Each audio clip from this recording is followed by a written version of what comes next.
Hello everyone and welcome to A Foreigner Farming in the Philippines. We've got some guests today. This is John and Marie. Hello. Hi. And we're going to make this video especially for Judy, Marie's mom. So we're gonna give them the 5-cent tour. This here's our the place where we have the breeding flock for the chickens. It's just a small area here. We're going to eventually move these, because all these chickens here are going to go right down in that corner, right down there. You see where they're screened in there with the fence? Right in the back of that. We're going to move this. We're going to make another small building and breed these down there. The original goal was 1,000 chickens here. Wow. But the boss lady kind of sidetracked me into doing pigs. And so the chickens were kind of put on the back burner. But we're eventually going to build up the chicken flock. And what we do is we have an incubator in there, just a small one. We're going to be getting another one. This is the feed room here.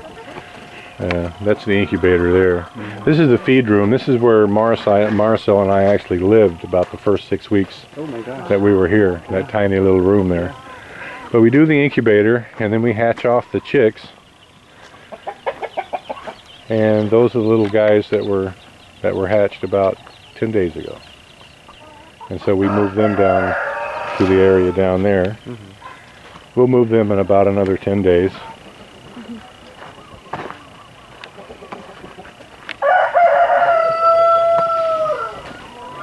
And everyone's got to see the piggery. Come on, guys. I used to raise chickens, but for gamies. Did you? Sometimes it's no fun being 6 feet tall. It's okay, Brownie. We're going by Brownie's pups. There they are right there. That's the first time I've actually videoed these little guys. It's okay, Brownie.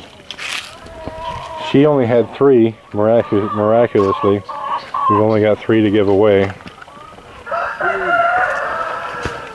How many chickens did you have, John? Oh, I had about just 30 heads.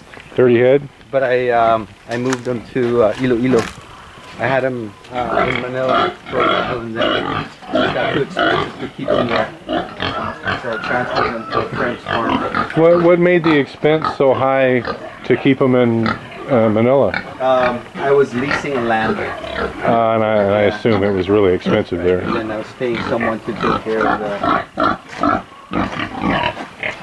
roosters. These are the pigs. We changed this around. These were all on cement, and we changed it around to the rice hulls. Because you'll notice when we first came in, there was a little bit of an odor. Yeah. And they smelled like pigs. But right here, No, there's no smell. that's right. So if you do them on the rice hulls, it eliminates all the smell. I was surprised myself. But all their waste are... Their urine soaks into the rice hulls, come through every day with a little pooper scooper, Oh, okay. So and scoop out the solids. And you see those sacks over there? Yeah. One there, they're all along there. Scoop out the solids, put them in a sack, and they go right in on that compost pile right there. Now every time one of these sows has a litter, we'll clean that rice hull out and go put it on the compost pile. Add a few more sacks of manure, fill it back up with fresh rice hulls, and just repeat. This girl right here is going to have piglets in about a month. Oh, she's huge. She's a pretty big pig, and she'll get about half again bigger. She's just a baby. She's only like 9 months old. Watch your step here. Don't trip on that. So you raise the pigs for We're raising these, and we're gonna sell the piglets. oh, the piglets. Okay. We're gonna keep some for fattening. Yeah. We're gonna build another little pen like right here for fattening. Okay. As an experiment, just to test profitability of fattening them.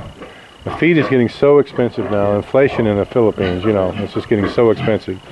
So we're going to test it and see if it's profitable, and we'll just do it farrow to fattening, they call it, from the time they're born all the way up, and we'll sell them at 80, 90, 95 kilos. But for now, And because it's, you know, I don't have an endless supply of capital. For now, I mean, within the next 2 months, we're going to have possibly 300 piglets hitting the ground. And to fatten up 300 piglets to 100 kilos cost a ton of money, which we don't have. So, but we're going to keep a few and sell some of the piglets, most of the piglets, and keep a few of them to fatten, and we'll do it that way. So the piglets are sold so that the buyers would be able to raise them and produce more. Correct. Not for lechon. Well, you know, it depends on what they want to do with them. When we sell them, they're still way too small for lechon. You know, they're just weaned. They're 35 days old. But you keep them about a month and you feed them good feed, then they're lechon size. Okay. And a month, 6 weeks. These bigger, you know, these are the hybrid breeds here. Like the red one over there, that's a native pig. And there's another, you know, we've kind of got it mixed so we could get a good idea of which ones work better, feed conversion wise and, you know, mother wise. Because at some point these large sows, pigs are like elephants, they never stop growing.